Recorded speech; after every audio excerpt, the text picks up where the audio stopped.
Hi friends, నేను ఇప్పుడు దక్షిణకే బద్రీనాథ్ టెంపుల్కి వెళ్తున్నాను.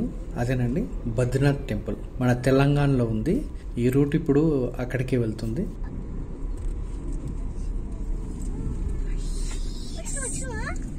ఇది మన బండమైలారం గ్రామంలో ఉంది. ములుగు మండల్, సిద్దిపేట జిల్లా. ఇది మేడ్చల్ నుంచి 10 కిలోమీటర్ల దూరంలో ఉంటుంది. సుచిత్ర నుంచి 25 కిలోమీటర్ల దూరంలో ఉంటుంది. జేబీఎస్ నుంచి 40 కిలోమీటర్ల దూరంలో ఉంటుంది.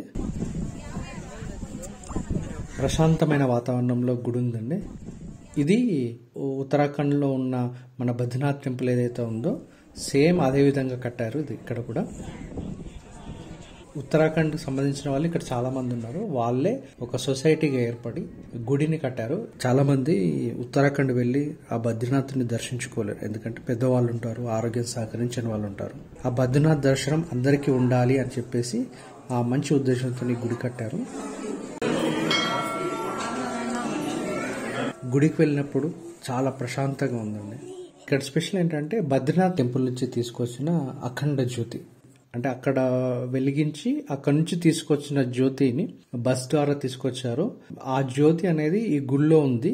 ఈ గుడిలో గణపతి, కుబేరుడు, ఉద్ధవ్ మహారాజ్, మహాలక్ష్మీదేవి, నరనారాయణులు, గరుత్మంతుడు, నారదుడి విగ్రహాలు మనకి మెయిన్ గుడిలో కనిపిస్తాయండి. మహాలక్ష్మి ఆలయం, గణపతి, శివపార్వతుల ఆలయాలు గుడి ఆవరణలో ఉన్నాయి.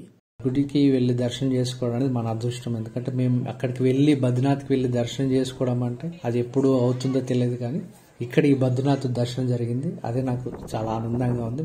ఇంకొకటి గమనించిన విషయం ఏంటంటే చాలా మంది మార్నింగ్ వచ్చేసి ఫుడ్ ఇంటి దగ్గర చేసుకున్నారో లేకపోతే అక్కడ కుక్ చేసుకుంటున్నారో, కానీ మంచి దర్శనం చేసుకొని ఫ్యామిలీతో కూర్చొని భోజనాలు చేయడం అలాంటివి చాలా గమనించాను. అది చాలా మంచి అనిపించింది. అది కూడా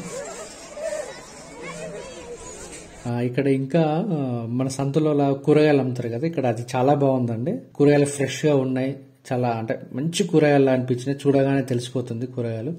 మీరు వచ్చినప్పుడు ఆ దేవుని దర్శనం చేసుకోండి, మంచి కూరగాయలు కొనుక్కొని వెళ్ళండి. ఓకే ఫ్రెండ్స్, ఉంటాను. మరో వీడియోతో మళ్ళీ కలుస్తాను.